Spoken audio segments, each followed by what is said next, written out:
have issues like Amravati, Polavaram, backward district funds, Vishaka steel plant, bringing various agencies coming and investing in Andhra Pradesh, performance linked incentives in fab manufacturing, bringing electronics manufacturing.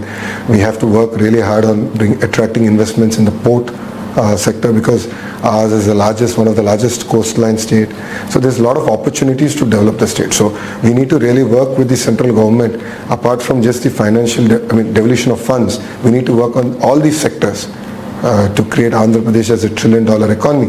We have issues like Amravati, Polavaram, backward district funds, Vishaka steel plant, bringing various agencies coming and investing in Andhra Pradesh, performance linked incentives in fab manufacturing, bringing electronics manufacturing. We have to work really hard on attracting investments in the port sector, because ours is one of the largest coastline state. So there's a lot of opportunities to develop the state. So we need to really work with the central government. Apart from just the financial devolution of funds, we need to work on all these sectors to create Andhra Pradesh as $1 trillion economy.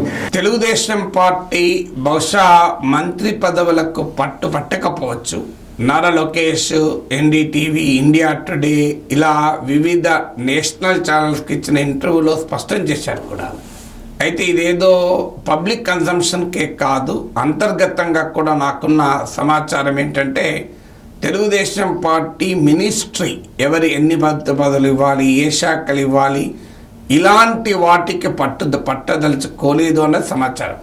అది prime మినిస్టర్కు free hand ఇచ్చి అందుకు బదులుగా రాష్ట్రానికి కలిగేటువంటి అడ్వాంటేజెస్ను ఉపయోగించుకోవాలని.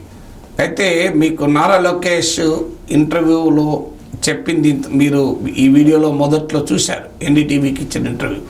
అందులో చాలా క్లియర్గా చెప్తున్నాడు, మాకు ఇన్వెస్ట్మెంట్స్ ప్రియారిటీ అని. ఎందుకంటే సూపర్ 6లో మొదటి ప్రామిస్ 20 లక్షల ఉద్యోగాలు కల్పిస్తామని. ఎవరికైనా తెలుసు, ప్రభుత్వ రంగంలో 20 లక్షలు ఎవరు కల్పించలేదు, సాధ్యం కూడా కాదు.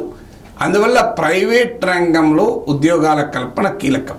ఎందుకంటే ఈసారి ఎన్నికల్లో జగన్మోహన్ రెడ్డికి ఇన్ని కోట్లు, 2,70,000 కోట్లు, 2,50,000 కోట్లు పంచాను, బటన్ నొక్కాను అని చెప్పాడు. బటన్ నొక్కినా జనం వైఎస్ఆర్ కాంగ్రెస్ నొక్కి పడేశారు. ఎందుకు పడేశారు అన్నప్పుడు, ప్రజలు ఉపాధి కోరుకున్నారు, ముఖ్యంగా యూత్ ఉపాధి కోరుకున్నారు. పెద్దలు కూడా మాకు పెన్షన్లు వస్తున్నా, సంక్షేమం వచ్చినా, అల్టిమేట్గా మా బిడ్డలకు జాబ్ రాకపోతే ఇవన్నీ ఏమి లాభం అనే భావన ప్రజల్లోకి వెళ్ళింది. నేను మొదట్లో కూడా చెప్పాను, ఈవెన్ రిజల్ట్స్ రాకముందు కూడా చెప్పాను. వెల్ఫేరే కాదు, ఎకనామిక్ గ్రోత్ కన్సర్న్స్ కూడా, ఆర్థిక వృద్ధిపైన ఆందోళన, ఉపాధి అవకాశాలపైన ఆందోళన ఈ కూటమికి బాగా ఉపయోగపడింది. అందువల్ల కూటమికి ఉన్న మొట్టమొదటి సవాల్ ఆర్థిక యాక్టివిటీని పెంచి, ఇన్వెస్ట్మెంట్ను పెంచి, ఎకానమీని పెంచాలి. నారా లోకేష్ ఇంటర్వ్యూలో కూడా చెప్పారు, డబుల్ చేయాలి ఎకానమీని.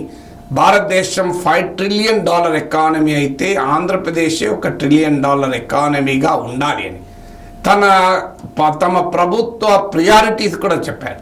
ప్రొడక్షన్ లింక్డ్ ఇన్సూరెన్స్ స్కీమ్స్ ఉపయోగించుకుంటాం, ఫ్యాబ్ మ్యానుఫ్యాక్చరింగ్ అంటే చిప్ మ్యానుఫ్యాక్చరింగ్, ఎలక్ట్రానిక్స్ మ్యానుఫ్యాక్చరింగ్ రంగాల్లో, అలాగే పోర్ట్స్ డెవలప్మెంటు, సెమీ కండక్టర్స్, ఇలాంటి వాటిలో తమ రాష్ట్ర ప్రభుత్వ ఫోకస్ ఏరియాగా ఉంటుంది అని కూడా చెప్పారు.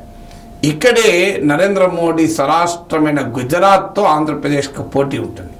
మీరు ఇటీవల వచ్చినటువంటి electronics, semi conductors, chip manufacturing, ఈ ఆధునిక మ్యానుఫ్యాక్చరింగ్ రంగాల్లో ఉన్న అనేక ఇన్వెస్ట్మెంట్ ప్రపోజల్స్ గుజరాత్కి వెళ్ళాయి.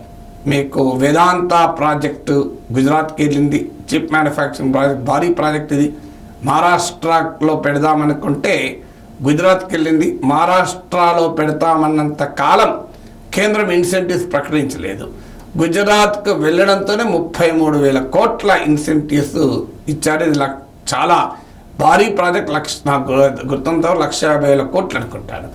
అలాగే ఇటీవల టాటా వారు ఒక ఫౌండరీ కూడా, అంటే చిప్ ఫ్యాక్టరీని, చిప్స్కి సంబంధించినటువంటి సెమీ కండక్టర్ సంబంధించిన ఒక ఫ్యాక్టరీ కూడా గుజరాత్లో పెట్టాలని ముందుకొచ్చారు. అలాగే మైక్రాన్ అనే ప్రపంచంలో ఈ ఎలక్ట్రానిక్స్ అండ్ సెమీ కండక్టర్ రంగంలో ఒక పెద్ద కంపెనీ, వారు గుజరాత్లో ఒక అసెంబ్లీ యూనిట్ కూడా పెట్టారు. ఇలా వివిధ రకాల ప్రాజెక్టులు గుజరాత్కు, ఇప్పుడు నేను చెప్పినవి ఈ మూడు నాలుగు ప్రాజెక్టులు కూడా గుజరాత్కే వెళ్ళాయి. సో ఈ ఆల్రెడీ ఫాక్స్కాన్ వల్ల యాపిల్ ఐఫోన్ మ్యానుఫ్యాక్చరింగ్ తమిళనాడులో ఉంది. సో గుజరాత్ తర్వాత ఏమైనా ఈ ఎలక్ట్రానిక్స్ సెమీకండక్టర్ చిప్ మ్యానుఫ్యాక్చరింగ్ ఉంది అంటే అది మీకు తమిళనాడులో ఉంది. అందువల్ల ఆంధ్రప్రదేశ్ ఈ రంగంలో పోటీదారు, ఎందుకంటే భారీగా ప్రొడక్షన్ లింక్డ్ ఇన్సూరెన్స్ స్కీమ్స్ ఉన్నాయి. మీకు వైజాగ్ చెన్నై ఇండస్ట్రియల్ కారిడార్ వెంబడి ఈ ఇండస్ట్రీస్ రావటానికి అవకాశం ఉంది. ఎందుకంటే గవర్నమెంట్ ఫోకల్ ఏరియా కూడా ఇందులో ఉంటుంది. చంద్రబాబు నాయుడుకున్న బ్రాండ్ కూడా ఇన్ఫర్మేషన్ టెక్నాలజీ, ఎలక్ట్రానిక్స్, ఆధునిక సాంకేతిక పరిజ్ఞాన అభివృద్ధి అనేది చంద్రబాబు నాయుడు బ్రాండ్గా ఉంది కనుక ఆ రంగంలో భారీగా ఎంటర్ అయ్యటానికి అవకాశం ఉంది. అలాగే గతంలో చంద్రబాబు నాయుడు ముఖ్యమంత్రిగా ఉన్నప్పుడు ఫిన్టెక్ వ్యాలీగా, ఫైనాన్షియల్ టెక్నాలజీ వ్యాలీగా కూడా విశాఖపట్నం డెవలప్ చేస్తాను ప్రామిస్ చేశారు. ఇప్పుడు అమరావతి డ్రీమ్ కూడా రివైవ్ కావాలి. సో అమరావతిలో కూడా అనేక రకాల మ్యానుఫ్యాక్చరింగ్ యూనిట్స్ను తీసుకురావాల్సిన అవసరం ఉంటుంది. సో ఈ ఫిన్టెక్ రంగంలో కూడా గుజరాత్ ప్రధాన గిఫ్ట్ సిటీ అని ప్రత్యేకంగా ఫిన్టెక్ రంగంగానే దాన్ని డెవలప్ చేస్తున్నారు. అంటే వరల్డ్ వైడ్గా ఫిన్టెక్ ఫైనాన్షియల్ టెక్నాలజీస్ హబ్గా గుజరాత్లోని గిఫ్ట్ సిటీ డెవలప్ చేయాలని ఆలోచిస్తున్నారు. అందువల్ల ఈ ప్రత్యేక హోదా, ఇన్సెంటివ్స్ ఇవన్నీ కూడా డిమాండ్లుగా ఉన్నాయి. బట్ డెఫినెట్గా ఎలక్ట్రానిక్స్, సెమీకండక్టర్స్, చిప్ మ్యానుఫ్యాక్చరింగ్లో వరల్డ్ వైడ్గా ఉన్నటువంటి ఒక ఆధునిక రంగం ఇది. ఈ రంగంలో ఆంధ్రప్రదేశ్ ఆసక్తి చూపడం ఖచ్చితంగా మోడీ గుజరాత్కి ఇది పోటీగా ఉంటుంది. చూడాలి, తన ప్రభుత్వాన్ని నిలుపుకోవటానికి తెలుగుదేశం పార్టీ మద్దతు అవసరం గనక చంద్రబాబు నాయుడు ఒత్తిడి ఎంత మేరకు ఉంటుంది, ఈ ఇండస్ట్రీస్ ఆంధ్రప్రదేశ్కి రావడాన్ని మోడీ అంగీకరిస్తాడు, లేదా ఆయన గతంలో అలవాటు ప్రకారం అన్ని గుజరాత్కు పట్టుకెళ్ళినట్టు ఇప్పుడు కూడా గుజరాత్కు పట్టుకెళ్తాడా చూడాలి. అందువల్ల మోడీ గుజరాత్ వర్సెస్ చంద్రబాబు ఏపీ ఒక రసవత్తరమైన పోటీ జరిగే అవకాశాన్ని కొట్టిపారేయలేము.